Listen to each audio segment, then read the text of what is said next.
Uh, my name is Michael Roy Turney, and this is a response to at least two of Sarah's recent videos. This last one, her analyzing and once again perpetuating the lie that was exposed in the trial about Alyssa's note, especially in reference to the $1,860 Desert School incident. Keeps pushing it. Why did Alyssa leave it behind? That was established by my attorneys that in order for Sarah or Alyssa, because they both had the same kind of account, I had to be present.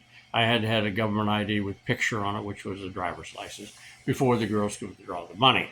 So Alyssa went around me basically and was cashing her checks for about 6 months, is what Jamie Jackson exposed, making an absolute liar out of Anderson, who, by the way, folks, I handed him a copy of that contract I had with um, Desert Schools that I had to be present. I also gave him copies, and all these were copies of Alyssa's IEP, of Alyssa being tested in the test results, and he destroyed those obviously because they didn't show up in court.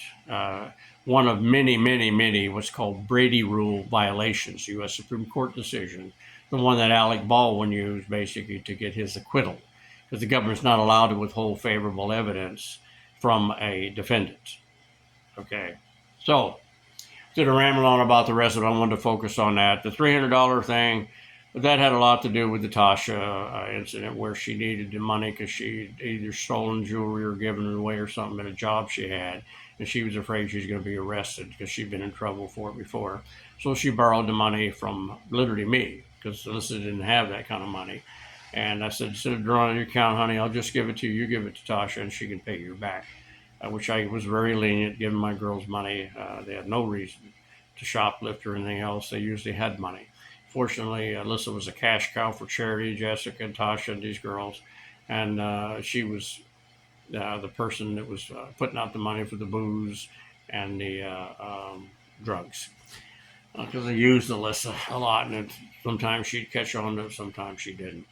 Then she talked about the day, May 17, 2001. I took Sarah with me because we needed to go early for the water park thing. So Sarah had to get up early, which she didn't like, get ready to go and had to go with me because I had to, right after I dropped Alyssa off, I had to take Sarah over to the middle school because they wanted the kids all loaded up and they were going to transport them by bus over to water park, which was really from the east side to the west side. It's a thorough on Pinnacle Peak Road, I believe. So it took some time to get there, so she had to be there early. Now, normally I took Alyssa there first and then came back and picked up Sarah because Sarah was usually never ready.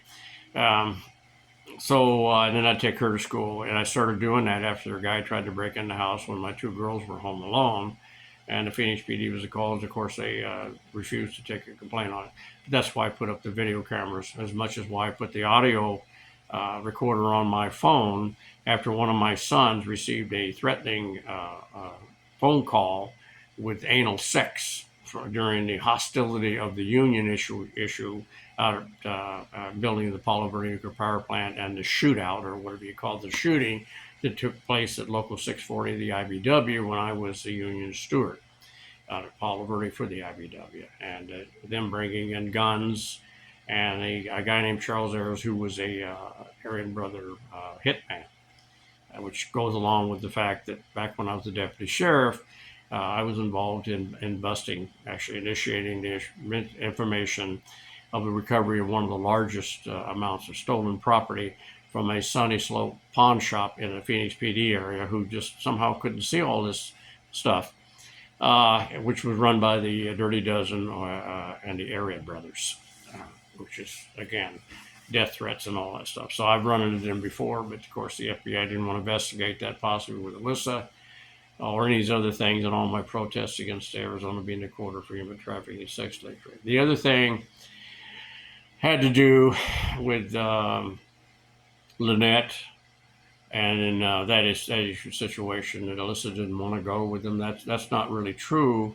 Alyssa hadn't made up her mind, and her reasoning is the fact that she really was being coached by Charity on how to get out of my house, emancipation, creative sex thing. She wanted to return to Charity because they were involved in a Charity's experimentation with lesbian or gay, whatever the hell you call two females, to which the incident They did an incident at school, making out right on campus in public, mocking everybody else, and I was called to the school with the threat to kick Alyssa out over that, because that's wrongful behavior, not accepted for a male or a female to do, or two, especially two females. So anyway, I wanted to bring us up about the video. There's also this pool video, an argument between Alyssa because she wanted to be left alone out there at night in a motel pool, and have me go in with Sarah, and I said no. She wouldn't get out of the pool, so I kept videotaping her. Either way, which Alyssa didn't like to be videotaped anyway. So that, as long as I turned off the camera, which I did, she would get out of the pool. Because Alyssa was concerned, she thought she was too fat. Whatever. Anyway, that was all twisted around with hand signs and alien, ancient ghosts showing up in the past. Regardless, folks, it's these kind of things that Sarah's misrepresenting the facts again. But it is a shame that she won't share the home videos that she's taken out of context with her own brothers because they wouldn't go along with the scheme that Phoenix PD had to get them to come in and lie, like they tried to get Sarah to do that again. The vicious attack, you call it, by Jamie Jackson on Sarah was to show that she was coached by those two lying cops who were exposed for lying. The same ones that took under oath that they couldn't find Alyssa any activity on her Social Security name, and that's what they used. And the Arizona law that after 5 years, as long as the cops wanted to swear under oath that they couldn't find them, they can pronounce Alyssa dead. And I'm not going to accept that until I see proof of some sort that Alyssa is dead, because I'm her parent and I still love her and I still want to get her back. Good luck to you.